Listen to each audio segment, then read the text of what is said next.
রফিকুল ইসলাম। আমি 16 সাল থেকে ব্যবসা করতেছি পূর্ব মল্লিকপুর 13 মাইল গড়িয়া কাহারোল উপজেলা। হ্যাঁ, গ্রিন এগ্রিটেক থেকে পণ্য নেই। গ্রিন এগ্রিটেকে আমার ওই মিডিয়া দেয়, আমাকে বীজও দেয়, বিশ্বাসের উপর কিন্তু আমরা নিই, তাতে কিন্তু কৃষকের রেজাল্টটা আমরা কিন্তু খুব ভালো পাই। হ্যাঁ, আমি নিয়ে তো চারা গাজানোর পরে চারা মানুষকে দেই, তাতে আমি রেজাল্টটা ভালোই পাই, খারাপ পাই না। এইটা হলো মরিচ, এটার নাম হলো রাধিকা। এটার বয়স হলো 18 দিন আর এটার বয়স হলো 20 দিন। এখানে দুইটা জাত আছে, দুই রকম, মানে কয়েকদিন পর দেওয়া আছে আর কি। হ্যাঁ, তো আর এটা কিন্তু ওই যে আপনার এই চারাটা দেখতেছেন, এটা কিন্তু হলো লাল তীর বেগুন। এটার বয়স মোটামুটি 17-18 দিন এটারও হয়ে গেল। আর এটা কিন্তু গোড়াটা মরিচ দেখতে পাচ্ছেন, এটাও কিন্তু রাধিকা মরিচ।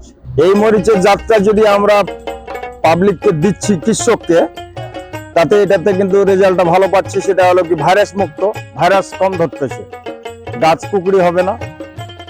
হ্যাঁ, আর ওই ফলনটা কিন্তু অত্যন্ত ভালো, মরিচও কিন্তু ভালো, ঝাল অত্যন্ত বেশি। একটা গাছে কৃষক যেটা রেজাল্ট দেয় তাতে 5 থেকে 7 কেজি 8 কেজি পর্যন্ত হয়। গাছটা থাকে প্রায় 8 থেকে 10 মাস, তা কতগুলা 10 থেকে 12 কেজি পর্যন্ত হয় একটা গাছে। যে সবল একটা চারা আমরা খুব সুন্দর মিডিয়া থাকিয়ে আমরা যে উৎপাদন করি, তাতে এটা ভাইরাস মুক্ত। আসলে কৃষকেরা নিয়ে যাওয়ার পরে কিন্তু খুব ভালো রেজাল্ট পাচ্ছে, এটাই আমাদের বিশ্বাস। বিক্রির জন্য প্রস্তুত আরো কয়েকদিন সময় লাগবে। কয়েকদিন সময় লাগে, মানে বীজ রোপণ থেকে 25 থেকে 30 দিনের মধ্যে বেচা কিনা করা যায়। এটা কিন্তু মরিচের ক্ষেত্রে, বেগুনের ক্ষেত্রেও তাই। আর আপনার আরো যে অন্যান্য যেগুলো আছে, এগুলা হয়তো 15 দিন, 18 দিন, 17 দিন, 12 দিনের মধ্যে হয়ে যায়। কারণ প্রোডাক্ট তো একটা না, 43টা প্রোডাক্ট আছে। বেগুন আর মরিচ 45 দিন পরে কিন্তু মরিচ ছিঁড়ে খাইতে পারবে, মানে রোপণের পরে। আর বেগুনও 45 দিন পরে বেগুন ছিঁড়ে বেচতে পারবে। একটা বেগুন গাছে কতগুলো বেগুন হবে? একটা গাছে অন্তত 10 থেকে 15 কেজি পর্যন্ত বেগুন হয়। এটা মনে করেন যে প্রথম লাগানো থাকে শেষ মুহূর্তে একটা গাছে 12 থেকে 15 কেজি পর্যন্ত বেগুন পাওয়া যায়। বেগুনের পাপল কিং লাল তীর। আপনাকে যদি আমি একটা কৃষক হিসেবে জিজ্ঞাসা করি যে আপনার এখান থেকে চারা নিয়ে আসলে কৃষকের লাভবান হবে কিনা? হ্যাঁ, লাভবানের জন্য আমরা এত পরিশ্রম করতেছি, কৃষক যাতে উন্নয়ন করতে পারে সেই ব্যবস্থা আমরা সবসময়ের জন্য চালাই। না, আমরা তো এই যাবত আমাদেরকে কেউ এসে বলেনি যে আমাদের পেঁপে ধরে নাই, কেউ বলেনি যে এসে বেগুন ধরে নাই। তবে ছাতানাশক ধরে, সমস্যা হয়, তখন কিন্তু আমরা সেই পরামর্শটা আমরা দিই। এটা অনেক সময় নিজের পরিচর্যা, আমাদের পরিচর্যার কারণে অনেক সময় ওই ব্যাঘাত ঘটে আর না।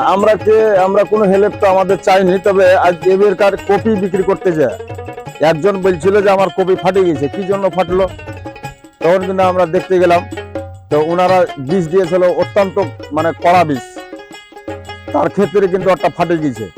তাছাড়া ওই বীজ কিন্তু আরো অন্য জায়গায় দিয়েছি পর্যাপ্ত, তারা কিন্তু কোনো রিপোর্ট দেয়নি, তাদের কপিও খুব সুন্দর হয়েছিল। একটা লোককে তাতে কিন্তু আমি 5000 চারা ডোনেশন দিয়েছিলাম। মানে আপনি বলতে চাচ্ছেন যে কৃষক ভাই আপনার কাছে চারা নিয়ে যাচ্ছে, হ্যাঁ, সে যদি সঠিক পরিচর্যা না করে তাহলে ওনার কিন্তু ক্ষতি তো তার নিজেরই হবে, সঠিক পরিচর্যা করতে হবে। আঙ্কেল, আপনি যারা কৃষক আর কি, বিশেষ করে যারা নতুন কাজ করতে চায় চারাগুলো নিয়ে, দেখা যাচ্ছে যে ছোট পরিসরে অনেকে ব্যবসা করতে চায় 500 চারা 600-700 চারা নিয়ে, তাদের উদ্দেশ্যে আপনি কিছু বলবেন যে তারা আসলে কিভাবে চারাটা রোপণ করবে এবং কিভাবে পরিচর্যা করবে?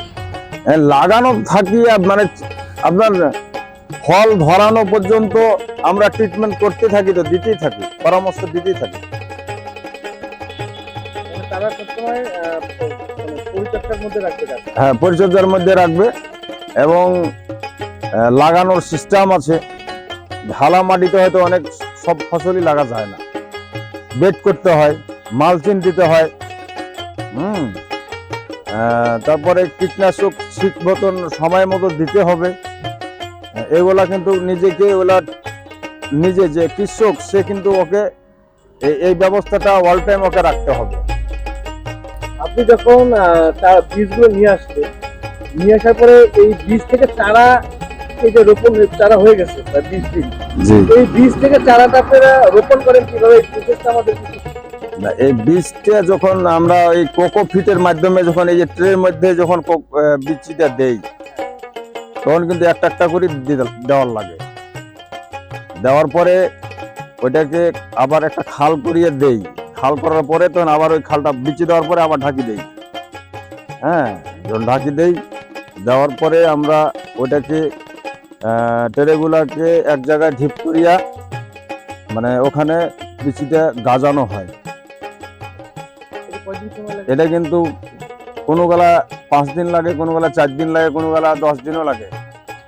ওইটা বিচির ক্ষেত্রে ওটা কিন্তু বোঝা যাবে।